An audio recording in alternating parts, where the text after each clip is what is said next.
వెలుగులోకి రాకుండా దాగున్న ఎన్నో చరిత్ర సత్యాలు గల ఓ ప్రాంతంలో మనం ఇప్పుడున్నాం. చరిత్ర పూర్వయుగం నుండి కాకతీయానంతర యుగం వరకు ఇక్కడ ఎంతో విశేషమైన చరిత్ర దాగుంది. అదే గజగిరి. ఆ గజగిరి తోవదారుల్లోకి వెళ్ళి అక్కడి చరిత్ర విశేషాలను మనం కూడా తెలుసుకుందాం.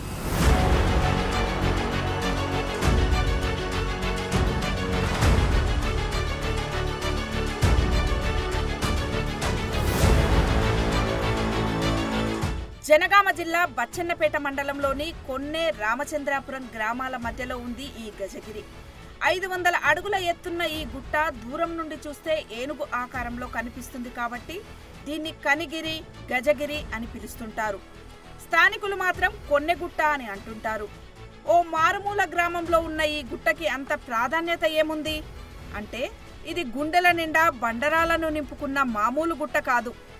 రాళ్లతో పాటే విలువైన చరిత్ర గుట్టును తనలో నింపుకుని నిగూఢంగా నిల్చున్న ఓ గ్రంథమిది.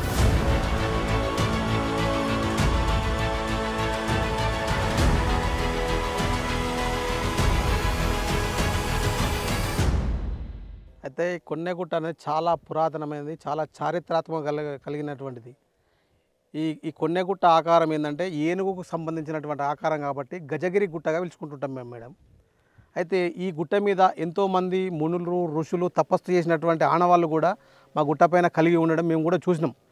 మా పూర్వీకులు, మా తాతలు, వాళ్ళ సంతతి నుండి కూడా మేము ఎన్నో కథలు వినడం జరిగింది. మేము కూడా చిన్నతనంలో ఇక్కడికి రావడం జరిగింది.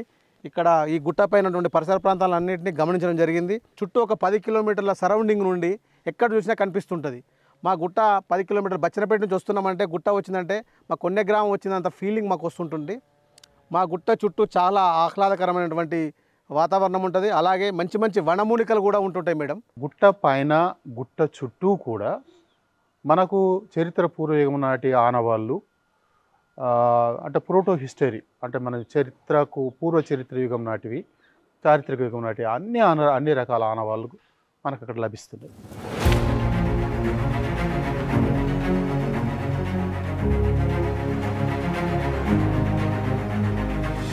ఇప్పటి వరకు ఏ న్యూస్ ఛానల్ చేయని ప్రయత్నం చేసి గజగిరి, ఆ గిరి చుట్టూ దాగున్న చరిత్ర తెలుసుకునే ప్రయత్నం చేసింది బిగ్ టీవీ టీం. ఈ క్రమంలో స్థానికుల సహకారంతో కొన్నెగుట్ట ఎక్కే ప్రయత్నం చేసింది. గుట్ట కింది నుండి అల్లంత దూరంలో రెపరెపలాడే జెండా దిశగా మా ప్రయాణం సాగింది. ఎందుకంటే ఆ మార్గంలో దాగున్న చరిత్రను చూసుకుంటూ ముందుకు సాగాలి కాబట్టి.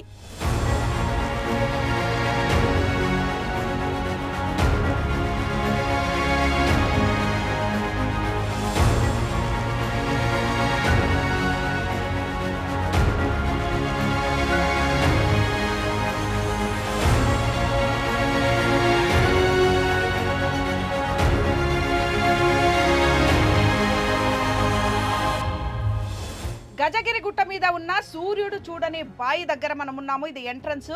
ఇక్కడి నుంచి చాలా లోపలికి సొరికలను దాటుకుంటూ పోతే ఆ సూర్యుడు చూడని బాయి వస్తుంది.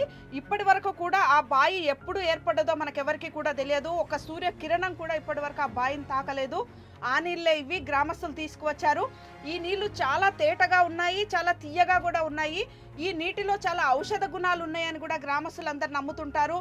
చేలకు ఏమైనా చీడపీడలు వచ్చినా, మనుషులకు ఏమైనా వ్యాధులు వచ్చినా కూడా ఈ నీటిని ఔషధంగా కూడా వాడుతుంటారు. అయితే ఈ నీటికి ఇంత విశేషం ఉండటం నేపథ్యంలో చుట్టుపక్కల గ్రామస్తులు కూడా ఎంతో మంది ఇక్కడికి తెల్లవారుజామునే వచ్చి ఈ నీళ్ళని తీసుకొని వెళ్తుంటారు.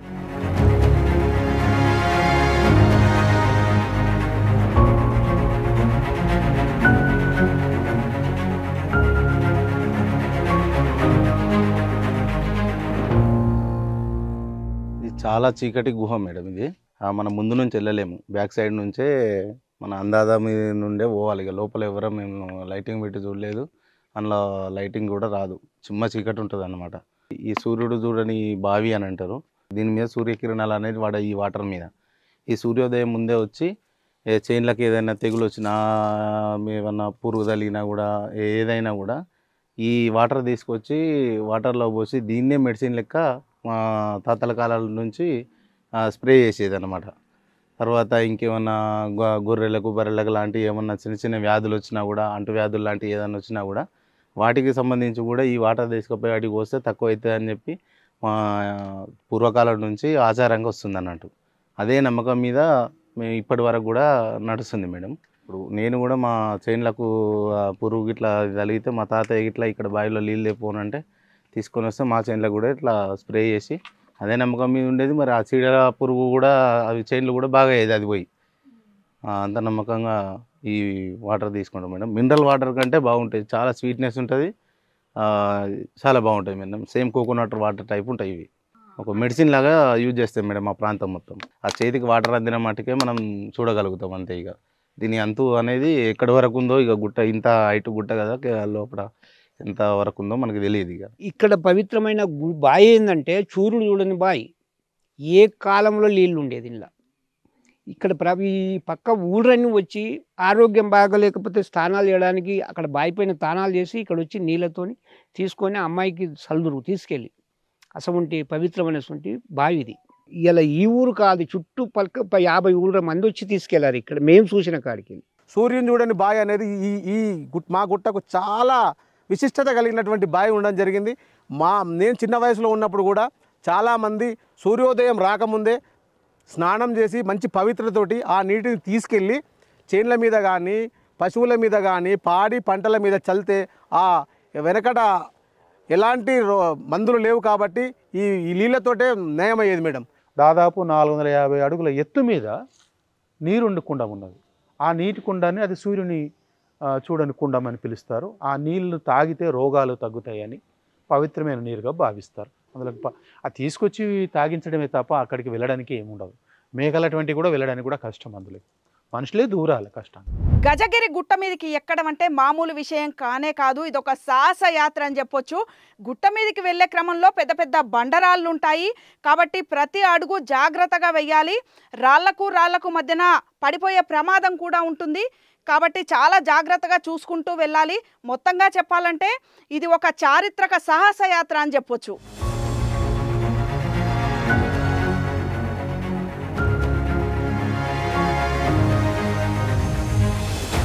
రాళ్ళు రాళ్ళు రాళ్ళు, ఎటు చూసినా రాళ్లే. ఆ రాళ్ల దారి అడుగడుగునా మన నడకకు పరీక్షలు పెడుతుంది. మరో పక్క పైనుండి పడే ఎండ. కానీ గుట్ట గురించి ఎన్నో ఆసక్తికర విషయాలు తెలుసుకుంటూ సవాళ్ల దారులను దాటుకుంటూ ముందుకు సాగిపోయాం.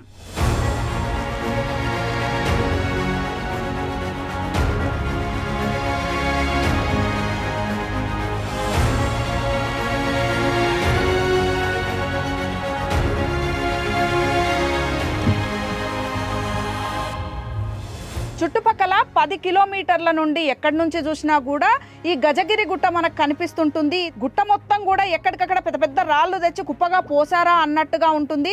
అంతేకాదు ఈ రాళ్ల మధ్యన స్థలం చూస్తే మనం మంజుమల్ బాయ్స్ అనే సినిమాలో చూస్తాము. 2 రాళ్ల మధ్యలో ఉన్న స్థలంలో అతను లోపలికి పడిపోతాడు. ఆ విధంగా పెద్ద పెద్ద సొరంగాలు ఉంటాయి, కొన్ని చోట్ల చిన్న సొరంగాలు ఉంటాయి. వెనకటి రోజుల్లో ఇది ఒక సైనిక స్థావరంగా, అంటే రాజుల కాలంలో ఒక సైనిక స్థావరంగా కూడా దీన్ని మార్చుకున్నారని ఇక్కడ స్థానికులు మనకు చెప్తుంటారు.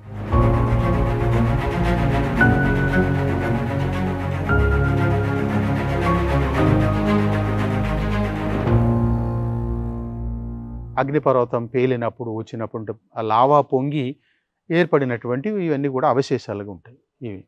అవి కొండలు గుట్టలకు తట్టుకొని అక్కడ ఏం చేస్తే ప్రవహించిన లావా అంతా కూడా చల్లారిపోయినప్పుడు అది శైథిల్యం చెంది గుండ్లు గుండ్లుగా విడిపోతుంది. నాకు పైన గుట్ట మీద అట్లాంటి లావా సంబంధించిన రాతి గుండ్లని అనుకున్నాను. ఎందుకంటే అవి కొడితే మోగే శబ్దం వస్తుంది వాటి. అది ఇంత ఎత్తైన గుట్ట మీద తక్కువగా ఉంటాయి రాళ్ళు, కానీ ఇది బాగా రాళ్ళు ఉన్నాయి. ఆ రాళ్ళ మధ్యలో గుహలు ఉన్నాయి కదా, అనేకంగా ఉన్నాయి. చొర మనం వెళ్ళడానికి వీలైన గుహలు ఉన్నాయి. ఈ గుట్ట మీద మధ్యరాతి యుగం నాటి సూక్ష్మ రాతి పరికరాలు, నవీన శిలాయుగపు కాలం నాటి రాతి గొడ్డళ్ళు, రాతి నూర్పిడి పరికరాలు అనేకం దొరికాయని చరిత్రకారులు చెప్తున్నారు. అంతేకాక గుట్ట మీద చాలా చోట్ల వృత్తాకారంలో ఉన్న ఇటుకల కుప్పలు కూడా ఉన్నాయి. అయితే ఇవి బౌద్ధం విరాజిల్లింది ఇక్కడ అనేదానికి నిదర్శనాలు అని కొందరు చరిత్రకారులు చెప్తున్నారు. మరికొందరు మాత్రం శాతవాహనుల కాలం నాటి నుండి కూడా ఇక్కడ చరిత్ర ఉంది కాబట్టి ఇవి నివాస గృహాలు ఇక్కడ ఉండేవేమో, వాటి ఆనవాళ్ళు కూడా అయి ఉండొచ్చని మరికొందరు చెప్తున్నారు.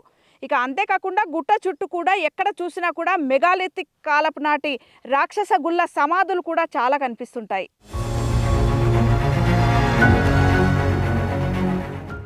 గుట్టకు వాయువ్య దిశలో ఇటుకలు, కుండ పెంకులు, విరిగిన చెదిరిన స్తంభాలు అనేకం కనిపించాయి. రాళ్లపై ఏదో చెక్కిన ఆనవాళ్లు కూడా అక్కడక్కడున్నాయి. ఇటుకలు ఉన్న చోటుకు సమీపంలోనే ఏనుగుల బావి, లొట్టపిట్టల బావితో పాటు ఇతర అనేక చరిత్రకు సంబంధించిన ఆధారాలు కనిపించాయి. అయితే కొన్నిటిని మనం ఏవి ఏ కాలం నాటివి అని చెప్పలేం, చరిత్రకారులు మాత్రమే చెప్పగలరు. మన గుట్టకి బాటలు 2 చుట్టూ బాటలు ఉన్నాయి. మనం వాయువ్య దిశ వెళ్ళినట్టయితే అక్కడ నుంచి పైకి వెళ్తే గుట్ట మీద దిబ్బలు ఉన్నాయి. ఆ మట్టి దిబ్బలు కావు, ఇటుకల దిబ్బలు అవి. ఆ ఇటుకల దిబ్బలు ఒక వలయాకారంలో ఉండడం చేత అవి బౌద్ధ స్తూపాలని గుర్తు చేస్తాయి. అక్కడే ఒక మామూలుగా దేవాలయానికి సంబంధించినటువంటి స్తంభాలు పడి ఉన్నాయి. చిన్న చిన్న నిర్మాణాలు అంటే ఆవాసాలకు సంబంధించిన నివాసంగా ఉండేటువంటి వాటికి సంబంధించినటువంటి నిర్మాణాలు కూడా కనపడతాయి. ఆ ఇటుకల పాతదనము, అక్కడ దొరుకుతున్నటువంటి కుండ పెంకులు ఇవన్నీ చూసినప్పుడు దాదాపు క్రీస్తు పూర్వం 1-2 శతాబ్దాల నాటివి కావచ్చు, శాతవాహన కాలం నాటివి అని అనిపిస్తున్నాయి. వాటిని చూసి మేమైతే అది బౌద్ధ స్తూపం అనవాలే. ఇక్కడ ఒక చిన్న సైంటిఫిక్ ఎక్స్ప్లోరేషన్ డిపార్ట్మెంట్ వాళ్ళు చేస్తే సత్యం ఏదో తెలుస్తుంది. ఈ గజగిరి అనేటువంటి పేరుతో కూడా బౌద్ధానికి సంబంధం ఉన్నట్టు అనిపిస్తుంది. అట్లాగే అక్కడ ఒక ఏనుగు కుండం అనేటువంటి దిగుడు బావి లాంటిది ఉంది. అంత గుట్ట మీద ఆ కుండం పెట్టాల్సిన అవసరం లేదు. తప్పకుండా ఎవరైనా ఆవాసం ఉంటే తప్ప అది ఉపయోగంలో ఉండదు. అట్లాగే ఇటుకల దిబ్బల పక్కన చాలా గుహలు ఉన్నాయి. అందులో మనుషులు ఉన్నారని చెప్పటానికి మనకు చరిత్ర అందేటువంటి కాలం నుంచి సంబంధించిన కుండ పెంకులు, మధ్యయుగాల నాటి కుండ పెంకులు కూడా దొరుకుతున్నాయి. అంటే కంటిన్యూషన్ ఆవాసాలుగా ఉన్నారని చెప్పి దాని మీద మాకు అక్కడక్కడ ఈ రాతి పనిముట్లు తయారు చేసుకున్నటువంటి వాటి అంటే చెక్కేసిన మిగిలిపోయినవి ఉంటాయి కదా, ఆ మిగిలిపోయినటువంటి ఆనవాళ్ళు దొరికినాయి. పనిముట్లేమో కింద బహుశా వర్షం వల్ల ఆ పనిముట్లన్నీ కూడా కొట్టుకొని వచ్చి గుట్ట అంచుకు పడి ఉంటాయి. గుట్ట అంచుకు తూర్పు వైపున కానీ పడమర వైపున కానీ దాదాపు చుట్టూరా రాతి పనిముట్లు దొరుకుతున్నాయి.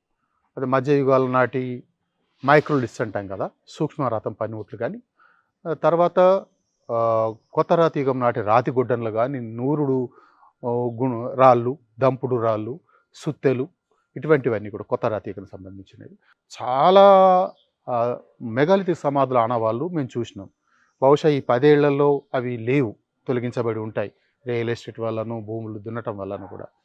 ఆ మెగాలిథిక్ సమాధుల మీద మనకు central university professor, retired professor KP Rao గారు స్వయంగా తాను అక్కడ తవ్వకాలు జరిపి అవి మనకు క్రీస్తు పూర్వం దాదాపుగా ఒక 2000 సంవత్సరాల క్రితం నాటి మానవ ఆవాసాలు, మానవుల యొక్క అస్థిపంజరాలు, వాళ్ళు తయారు చేసిన కుండలు, తర్వాత పనిముట్లు, ఇవన్నిటిని కూడా వాళ్ళు బయటకు తీసి దాని మీద నివేదికలు సమర్పించినారు. ఇక్కడ జింకల బావి అని, లొట్టపిట్టల బావి అని ఇలాంటి బావిలు కూడా ఏర్పరచుకొని ఇక్కడ నివాసం ఉన్నటువంటి ఆవాసాలు కూడా ఈ గుట్టపైన కలిగి ఉండడం మేము గమనించాం మేడం ఇంతకుముందు. అయితే ఈ గుట్టకు ఇంకా చాలా విశిష్టత ఏంటంటే ఇక్కడ జారుడు బండ అనేది ఒకటి ఉంటుంది. ఇక్కడ నుండి వెనకట యుద్ధ కాలంలో తొందర కిందికి దిగడానికి ఏంటంటే ఆ జారుడు బండను ఉపయోగించేదని కూడా మా పూర్వీకులు మాకు చెప్పడం జరిగింది. వాస్తవానికి కూడా ఇక్కడ జారుడు బండ అనేది మనకు చూస్తే కనిపిస్తుంది. ఆ జారుడు బండ నుంచి కనుక మనం ఒక చైన్ లాంటిది కాకుండా అప్పట్లో వెనకట ఈ ఉడుములు ఉండేది, ఆ ఉడుములు ఆ బండకేసి ఎక్కేవారు దిగేవారు అనేటువంటి ఆనవాళ్ళు కూడా మనకు కనిపిస్తుంటాయి మేడం. దాదాపు ఒక 30 మీటర్స్ ఉన్నది మేడం అక్కడ బావి అనేది. ఆ బావి పైన నీకు చెప్పాను చూడు, ఈ గిన్నెలు, మటపూని గిన్నె, పక్కిరోని గిన్నె, ఇవన్నీ అన్నమా అవన్నీ ఉన్నాయి పైనకి పోతే. ఈరోజు కాదు, ఏ కాలంలో కొట్టిపెట్టారో తెలియదు మనకు. అక్కడ మేము గోదలు కాసేటప్పుడు మునులు ఉందురు గురాలల్లో. ఒక్కొక్క ఇటుకు వచ్చేసి 18 ఇంచులు మేడం.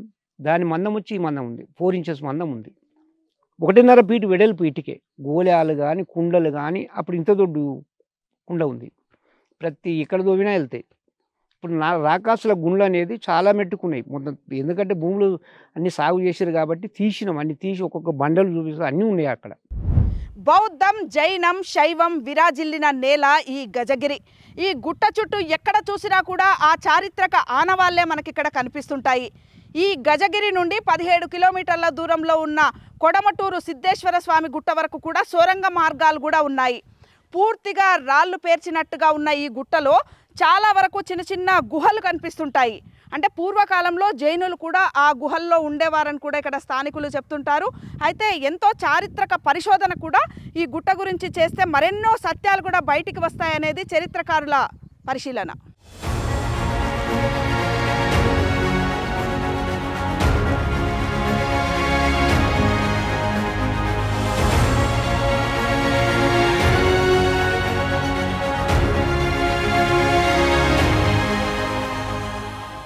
అయితే ఈ గుట్ట చుట్టూ మనం ఎక్కడ వెలికి తీసినా కానీ ఏదో రకమైనటువంటి హిస్టరీ కనిపిస్తుంది.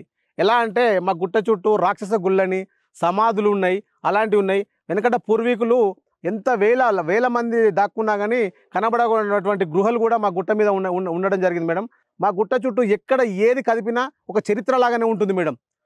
ఈ గుట్టలో మంది ఉన్నారు అనడానికి ఆనవాళ్ళు ఏంటంటే ఈ గుట్ట మీద దేవతల విగ్రహాలు కూడా ఇక్కడ ప్రతిష్ఠించడం జరిగింది. ఇప్పుడు ఊరు లేకముందు అక్కడ ఏమో గత్తర వచ్చో ఒక గాయ వచ్చో ఇది ఒక దాడిలని అందరు వినప్పుడు వచ్చి ఇక జనం వచ్చి ఇక్కడ కొన్ని సంవత్సరాలు ఉన్నారు ఈ గుట్ట చుట్టూ. గజగిరి గుట్టపై పెద్ద పెద్ద రాళ్లపై ఆదిమానవులు వేసిన చిత్రలేఖనం కూడా ఉండేదని, కాలక్రమంలో ఆ రాళ్లను పగలగొట్టడం వల్ల అవి కనుమరుగైపోయిన పరిస్థితి ఉంది. కొన్ని చోట్ల రాళ్లపై చెక్కిన శాసనాల రాతలు సైతం చెరిగిపోయాయి. చరిత్రకు సాక్ష్యాలుగా ఉండే కొన్ని వస్తువులను కొందరు గుర్తించి తీసుకెళ్లిపోయారు. మరికొన్ని చరిత్ర తెలియక రాళ్లుగా భావించి వాడుకునేందుకు పెకిలించి వేయబడ్డాయి. అలాంటి వాటిలో కొన్ని బృహత్ శిలాయుగం నాటి కాలానికి చెందిన రాక్షస గుళ్ళ సమాధులు. గుట్ట చుట్టూ ఎన్నో రాక్షస గుళ్ళ సమాధులు ఉండగా ప్రస్తుతం చాలా వరకు రాక్షస గుళ్ళ సమాధులపై ఉన్న పెద్ద పెద్ద బండరాళ్లను జరిపి అక్కరకు వచ్చే రాళ్లను తీసుకొని అవసరాలకు వాడుకోవడం జరుగుతుంది. ఈ గజగిరి గుట్ట చుట్టూ కూడా చరిత్ర పూర్వయుగం నుంచి అంటే 10,000 సంవత్సరాల క్రితం నుంచి ఇప్పటిదాకా కూడా మధ్యయుగాల దాకా కూడా చరిత్ర సంబంధించినవన్నీ కూడా ఆనవాళ్ళు మనకు దొరుకుతున్నాయి. ఒక దగ్గర కూర్చుంటే చాలు, ఇంకా మనం అట్లా తిరిగేసి ఒక చుట్టూ ప్రదక్షిణ చేసి అక్కడ ఉన్నట్టు వాటిని సేకరిస్తే చాలు. ఎవరైనా కూడా ఏదైనా ఒక వస్తువు ఒక చారిత్రక ప్రదేశంలో దొరికినప్పుడు ఆ వస్తువును అక్కడే ఉంచేది దాన్ని ఇన్సిచ్యు అంటాం మేము. ఇన్సిచ్యు అంటే అది సిచ్యువేషన్లో అది అక్కడ ఉంది, దాన్ని బట్టి అది ఏ కాలంలో ఉంది అంటారు. చాలా ఉత్సాహికులు ఏం చేస్తారంటే ఆ పనిముట్లను బాగా సేకరించేసి గంపలు సేకరిస్తే అక్కడ మిగిలి ఆగిన వాళ్ళు ఉండవు కదా. ఇప్పటికైతే చాలా అట్లా సేకరించిన వాళ్ళు ఉన్నారు. ఆ మిత్రులకునైనా నేను చెప్పే విజ్ఞప్తి ఏంటంటే కుప్పలుగా ఉన్నప్పుడు ఒకటో రెండో తెచ్చుకోవటం వేరు, కానీ అక్కడ పూర్తిగా ఆనవాళ్ళు లేకుండా ఏ చరిత్రపూర్వ ఆనవాళ్ళు, చారిత్రక ఆనవాళ్ళు, కుండ పెంకులు కానీ మట్టి పూసలు కానీ చాలా తక్కువ దొరుకుతాయి. మనకు అరుదుగా దొరికే అవి పోతాయి, మళ్ళీ ఎవరి వాళ్ళు తెచ్చుకొని మనం చెప్పొచ్చు, మన సేకరణలో ఉండొచ్చు, మన దగ్గర యాంటిక్స్గా ఉండొచ్చు. కానీ మరి అక్కడ చరిత్ర లేకుండా పోతుంది. అది కొంత జాగ్రత్త పరచాల్సిన అవసరం ఉందని నా భావన. పలకలు ఉంటాయి కదా, బండలు పెద్ద పెద్ద 6 ఫీట్ల 7 ఫీట్ల తెచ్చి దొడ్లకు అడ్డం పెట్టుకోవడం, మొత్తం ఏది మన ఫ్రీ కాస్ట్ వాళ్ళలాగా పెట్టుకున్నారు. బండల కొరకే దొవి రెండేమో వెళ్తుందని కాదు, బండలు తీసుకుపోవడం. ఇల్లు కట్టుకుంటారు కదా, అప్పుడు బాత్రూమ్ లేవు, ఏం లేవు, బట్టలు వినడానికి పెద్ద బండ ఇంటి ముంగట వేసుకుంటే బట్టలు విండో అదంతా జరిగింది కదా. కుండలు వెళ్ళినాయి, అలా బూడిది అదొకటి ఇదొకటి ఏదో ఉన్నది, అది ఏం పెట్టిరో అయితే ఆ శరీరాలు కూడా ఒక 12 ఫీట్ల హైట్ ఉన్న మనుషులాగా కనపడుతుంది. ముందు గత 10 సంవత్సరాల క్రితం కూడా మేము చూడడం జరిగింది మేడం. ఇక్కడ కుండలు, వెనకట రాతి మానవులు తయారు చేసిన కుండలు, కత్తులు, బల్లాలు, బర్సెలు, వేటాడడానికి జంతువులను వేటాడడానికి బర్సెలు, అలాంటివన్నీ మా గుట్ట చుట్టూ పరిసర ప్రాంతాల్లో పూర్తిగా చూడడం జరిగింది మేడం. మేము కూడా ఇక్కడ ఇంతకుముందు రాక్షస గుళ్ళు అనేది ఉండే, మేము కూడా వెతికి తీస్తే అందులో ఒక కుండ ఆకారంలో ఉండేది. ఆ కుండ కనిపించింది, అందులో చూస్తే ఒక పక్కన మట్టి, ఒక పక్కన ధాన్యం ఉన్నట్టు మేము కూడా గుర్తించడం జరిగింది. కానీ సహజ సిద్ధమైన రాతి గుహలో ఉన్న రంగనాయకుల స్వామి దేవాలయం ఇది. అయితే ఈ దేవాలయం ఏ కాలం నాటిది అన్న విషయానికి వస్తే 16వ శతాబ్దం నాటి కాలంది కావచ్చు అని చరిత్రకారుల అభిప్రాయం. అయితే అంతకు ముందే ఇక్కడ చాలా చరిత్ర ఉందనేది కూడా మరొక అభిప్రాయం. ఎందుకంటే ఇక్కడ స్వామివారి గుడిగా చెప్పబడే గుడికి లలాట బింబం పైన గజలక్ష్మి రూపం ఉంది. అంటే ఈ గజలక్ష్మి రూపాన్ని రాష్ట్రకూటులకు ముందుగా పరిపాలించిన రాజవంశాల కాలంలో కూడా శైవము, బౌద్ధము, జైనము ఇలా మతంతో ప్రమేయం లేకుండా ప్రతి ఒక్క గుడి వారి నిర్మాణం పైన కూడా ఒక మంగళకరంగా ఆ గజలక్ష్మి రూపాన్ని పెట్టేవారు. కాబట్టి ఇది అంతకు పూర్వం చరిత్రనే ఇక్కడ ఉండొచ్చు అనేది చరిత్రకారుల అభిప్రాయం.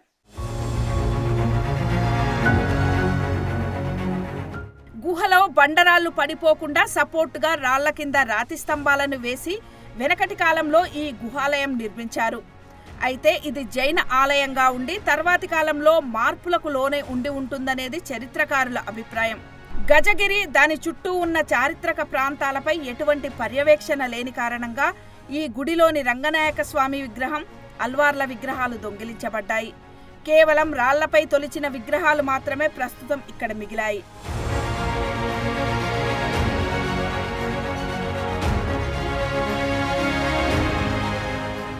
కిందికి వచ్చిన తర్వాత వాయువ్య దిశలోనే రంగనాథ దేవాలయం అని ఉంటుంది. వాస్తవానికి అది దక్షిణాభిముఖంగా ఉంది. దక్షిణాభిముఖంగా హిందూ దేవాలయాలు తక్కువగా ఉంటాయి ఉంది. దాని మీద మామూలుగా ద్వారం ఉంటుందిగా, ద్వారం మీద పై భాగాన్ని మనం ఉత్తరాశి పతంగం అంటాం.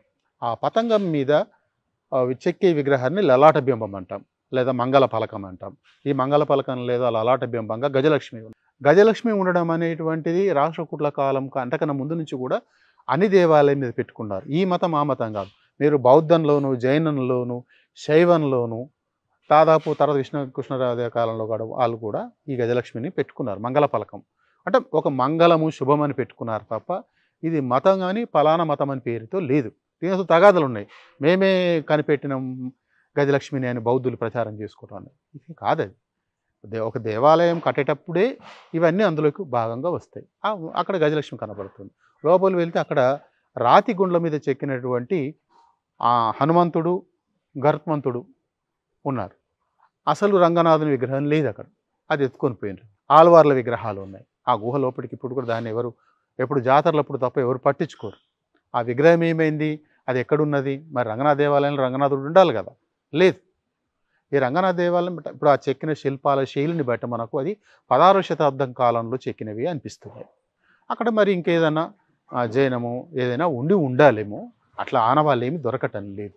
వీటిని పట్టించుకోవాల్సిన అవసరం ఉంది. అక్కడనే ఆ గుట్టకు ఒక మూలన ఒక కాళికాదేవి విగ్రహం, పక్కన భైరవుడు విగ్రహం కూడా చెక్కింది. కాకతీయుల కాలంలో కొలనుపాక కాలాముఖ శైవులకు కేంద్రంగా ఉండేది.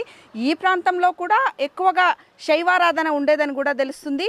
భైరవారాధన, శక్తి ఆరాధన జరిగేది. దానికి నిదర్శనమే ఈ కాలభైరవ విగ్రహం. పాల్కురికి సోమన రాసినటువంటి బసవ పురాణంలో కూడా కనబడతాయి, ఆనవాళ్ళు కనబడతాయి. అక్కడ కూడా అట్లాంటి కొన్ని తలలు పోయిన విగ్రహాలు కానీ, ఇంకొకటి ఏంటంటే ఎక్కువగా ఈ కాపాలికులు అటువంటి వాళ్ళు ఉన్న చోట కొలనపాక కాపాలికుల కేంద్రం, కాలాముఖ కేంద్రం అంటాం. ఇక్కడ కూడా ఏముందంటే భైరవారాధన, శక్తి ఆరాధనలు కాపాలికులలో, కాలాముఖులలో ప్రత్యేకం. వాళ్ళని తప్పకుండా వాళ్ళు ఆరాధన చేస్తారు. ఇవి అక్కడ ఉండడం వల్ల ఇది కూడా కాలాముఖుల, కాపాలికులది కొంతకాలము ఆవాసంగా ఉన్నది అని చెప్పేసి ఆ గజగిరి గుట్ట చుట్టూ మీకు అవన్నీ దొరుకుతాయి. కూడా గ్రామంలో కూడా దొరుకుతున్నాయి. చరిత్ర పూర్వయుగం నుంచి శాతవాహనులు, ఇక్ష్వాకుల ఆనవాళ్ళు ఏం దొరకలేదు, కానీ ఇక తర్వాత మధ్యయుగాల నాటివి మనకు దొరుకుతున్నాయి. దాదాపు రాష్ట్రకూట కొన్ని శిల్పాలు రాష్ట్రకూట శైలిలోను, కళ్యాణి చాళుక్యాల శైలిలో, కాకతీయ శైలి శిల్పాలు కనపడుతున్నాయి. గజగిరే కాదు, కొన్నే గ్రామంలో కూడా పొలాలలో, చెట్ల కింద, గుడుల ఆవరణలో అనేక పురాతన విగ్రహాలున్నాయి. కొన్నే గ్రామానికి కూడా వెలుగులోకి రాని చరిత్ర ఉండొచ్చంటున్నారు చరిత్ర పరిశోధకులు. అంతేకాదు, గ్రామంలో పాటిగడ్డ దగ్గర ఉన్న శివాలయం నిర్మాణం జైన నిర్మాణాల శైలిని పోలి ఉందని, దానిలో ఉన్న శివలింగం మాత్రం కాకతీయుల కాలం నాటిదని, ఆ చుట్టుపక్కన చెట్ల కింద ఉన్న విగ్రహాల్లో జైన తీర్థంకరులలో ఒకరైన పార్శ్వనాథుని విగ్రహం కూడా ఉందని, కాబట్టి గజగిరి, కొన్నే ప్రాంతంలో దాగున్న చరిత్రపై ఓ శాస్త్రీయ అధ్యయనం జరిగితే కానీ అక్కడి చరిత్ర బయటికి రాదంటున్నారు. మా ఊళ్ళో చాలా విగ్రహాలు ఉన్నాయి. ఇక్కడ ఉన్న శివాలయం అయితే చాలా అరుదైంది. కాకతీయుల నాటి నుంచి ఉన్న విగ్రహం ఇది. 12వ 13వ శతాబ్దం నుంచి ఉన్న విగ్రహం శివాలయం.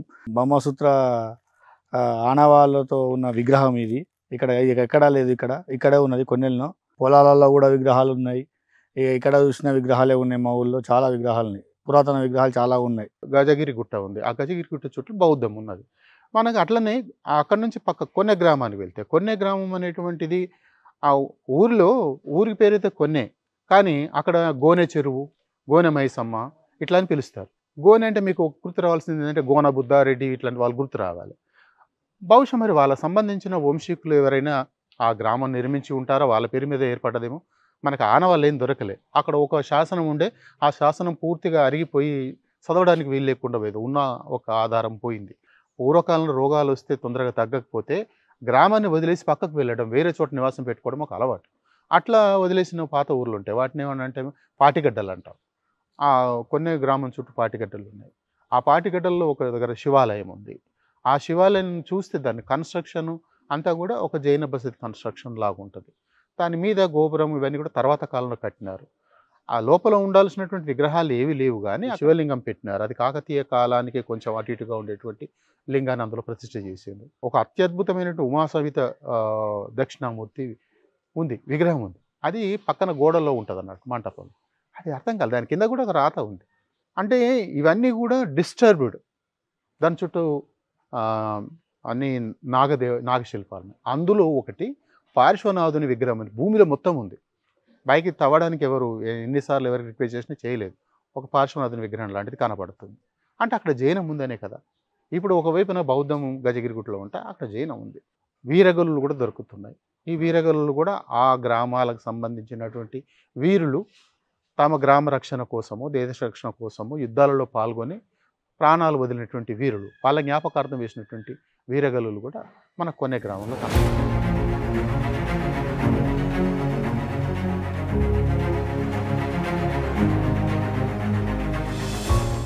ఇంత చరిత్రను నింపుకున్న ఈ గజగిరి గుట్ట ఒక ప్రైవేట్ ప్రాపర్టీ అంటే నమ్మగలరా? కానీ ఇది వాస్తవం. మొత్తం 48 ఎకరాల విస్తీర్ణంలో ఈ గజగిరి గుట్ట ఉంది. ఇప్పుడు ఇది ప్రైవేట్ వ్యక్తుల చేతుల్లో ఉంది. అయితే ప్రభుత్వం తీసుకొని అభివృద్ధి చేస్తే బాగుంటుంది అంటున్నారు స్థానికులు. స్థానికులు చెప్పిన సమాచారం ప్రకారం గుట్ట మొత్తం విస్తీర్ణం 48 ఎకరాలని, ఇది కొన్నే రామచంద్రాపురం గ్రామ సరిహద్దుల్లోని 398 సర్వే నెంబర్లో ప్రైవేట్ వ్యక్తుల పేరుతో రిజిస్టర్ అయిన భూమిగా ఉందని, ప్రైవేట్ ప్రాపర్టీగా ఉన్నప్పటికీ ఈ గుట్ట తమ అస్తిత్వానికి ప్రతీకగా నిలుస్తుందని, బచ్చన్నపేట దాటి వస్తుంటే 10 కిలోమీటర్ల దూరం నుండే ఈ గుట్ట కనిపిస్తుందని ఆనందంగా చెప్తుంటారు గ్రామస్తులు.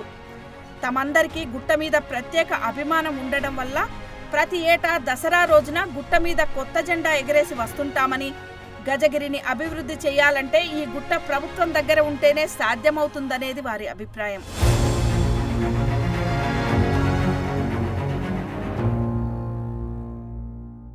కొన్నే గ్రామానికి సంబంధించి ప్రతి విజయదశమి సందర్భంగా మా యొక్క కొన్నే గ్రామానిలో ఈ యొక్క జెండా ఆవిష్కరణ జరుగుతుంది. యువకులంతా ఎంతో ఉత్సాహంగా ఈ గుట్టపైకి వ్యయప్రయాసాలకు ఊర్చి ఈ గుట్టపైకి వచ్చి విజయదశమి రోజు ఇక్కడ ఈ జెండా కార్యక్రమాన్ని ఆవిష్కరించడం జరుగుతుంది. చరిత్ర అంటే మన గతం కాబట్టి గజగిరిలో దాగున్న చరిత్రను వెలికి తీసే దిశగా ప్రభుత్వం చర్యలు చేపట్టాలి. అప్పుడే నేలపొరల్లో దాగున్న ఎంతో చరిత్ర వెలుగులోకి వస్తుందంటున్నారు చరిత్ర పరిశోధకులు, గ్రామస్తులు. ఇది ఎట్లయినా మీకు పురావస్తు శాఖ పంపి డెవలప్ అయ్యేటట్టు మినిస్టర్లకు కూడా ఏదైనా మీ ద్వారా సజెషన్ ఇచ్చి ఏదైనా డెవలప్ అయితే మా ఊరికి వచ్చిన అదృష్టం అని భావించుకుంటూ, హైదరాబాద్కు దరిదాపుల్లో దాదాపు 70 కిలోమీటర్ల దూరంలో ఉన్నటువంటి మా కొన్నెగుట్టను ఇప్పుడున్న ప్రభుత్వము దీన్ని మంచి పర్యాటక ప్రాంతంగా గుర్తిస్తే మాత్రం చాలా బాగుంటుందని మేము అనుకుంటున్నాం మేడం. చరిత్ర గురించి నేర్చుకునేటప్పుడు ఇక్కడ ఒక అంటే చరిత్ర పట్ల ఆసక్తి ఉన్న వాళ్ళకు కూడా ఏమవుతుందంటే చరిత్ర అంటే మతము అనేటువంటిదే భావన వస్తుంది. అంటే ఇది పలానా మతానికి సంబంధించి, ఇది పలానా మతానికి సంబంధించి, ఇది పలానా మతానికి సంబంధించి. నిజానికి చరిత్రకి ఏ మతం లేదు, అన్ని మతాలకు చరిత్రలు ఉన్నాయి. చరిత్రకి ఏం మతం ఉంది? అది భూగోళం పుట్టినప్పటి నుంచి కూడా మనుషుల ప్రవర్తనలు, వికాసాలు అన్నింటినీ చూసుకుంటూ వస్తుంది. ఎప్పుడెప్పుడు ఎవరెవరు ఏ మతాలను ఆచరించారో, అవలంబించినారో, కొనసాగిస్తున్నారో చరిత్రకు తెలుసు. కానీ మనమేమనుకుంటున్నాం, మనం ఉన్నది, మనం నేర్చుకున్నది, మనం అవలంబిస్తున్నటువంటిదే మనది, ఇది మాత్రమే ఉన్నది, మిగతాది ఏది లేదు, ఒకవేళ ఉన్నా కూడా వాటిని పక్కకు పెట్టాలి అని ధోరణితో పోతున్నాం. ఇది మంచి ధోరణి కాదు. చరిత్ర అంటే నీ గతం కదా, నీ గతమేది లేకుండా నువ్వేమీ లేవు కదా, నీ ఆనవాళ్ళు ఏమీ లేకుండా నువ్వెవరు అని చెప్తావు కదా. నేను నా పూర్వీకుల గురించి మాట్లాడకపోతే నేనున్నానని ఉనికిని ఎట్లా నేను సమర్థించుకుంటాను? చరిత్ర అంటే అంతే కదా. నేను నా గతంలో జరిగినవన్నింటిని గురించి మనకు అందినంత వరకు తెలుసుకుంటే మనము ఈ ప్రస్తుత జీవనంలో ఎట్లా ఉండాలో నేర్చుకుంటాం. అప్పుడు జరిగిన తప్పిదాలు కానీ, అప్పుడు చేయలేనివి కానీ, అప్పుడు చేసిన వాటిని కానీ వాటిని కొనసాగించడము, లేదా తీర్చిదిద్దుకోవడము, మార్చుకోవడము, దానివల్ల మన ప్రస్తుత జీవితాన్ని సౌకర్యవంతంగా సరళంగా చేసుకునే అవకాశం ఉంటుంది. ఈ చారిత్రక ప్రదేశాలను పర్యాటక ప్రదేశాలుగా మారిస్తే అట్లేమన్నా ప్రభుత్వానికి ఆదాయ వనరులు వాటి మీద చేస్తారు. అయితే అట్లా చేయొచ్చు, మనం ఒక సర్కిల్ ఏర్పాటు చేయొచ్చు. ఈ భువనగిరి గుట్ట నుంచి గజగిరి గుట్ట నుంచి ఇవన్నీ కూడా కలిపి ఒక సర్కిల్ ఏర్పాటు చేస్తే పర్యాటకులు వచ్చి చూసేయడానికి అవకాశం ఉంటుంది.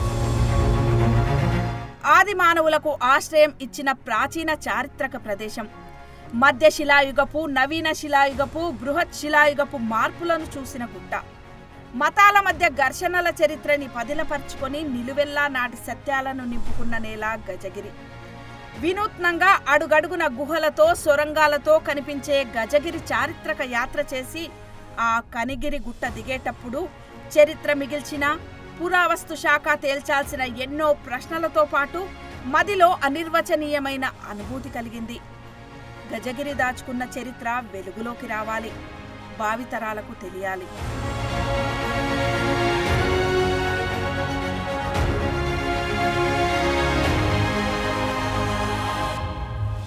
గజగిరి కాలక్రమంలో ఎన్నో పరిణామాలను చూసింది. ప్రస్తుతం ఇక్కడ చరిత్ర కొంత శిథిలమైంది, కొంత చెదిరిపోయింది, కొంత అస్పష్టంగా కనిపిస్తుంది. మరెంతో చరిత్ర ఇక్కడి మట్టి పొరల్లో ఇంకా దాగుంది, ఈ రాళ్ల అంచుల్లో కనిపిస్తుంటుంది. పురావస్తు శాఖ ఒక శాస్త్రీయ అధ్యయనం జరిపించి ఇక్కడి చరిత్రను వెలుగులోకి తెస్తే ఈ గజగిరి ఒక చారిత్రక పర్యాటక కేంద్రంగా మారుతుంది. కెమెరామెన్ సతీష్తో రమా, బిగ్ టీవీ, గజగిరి కొన్నే గ్రామం నుండి.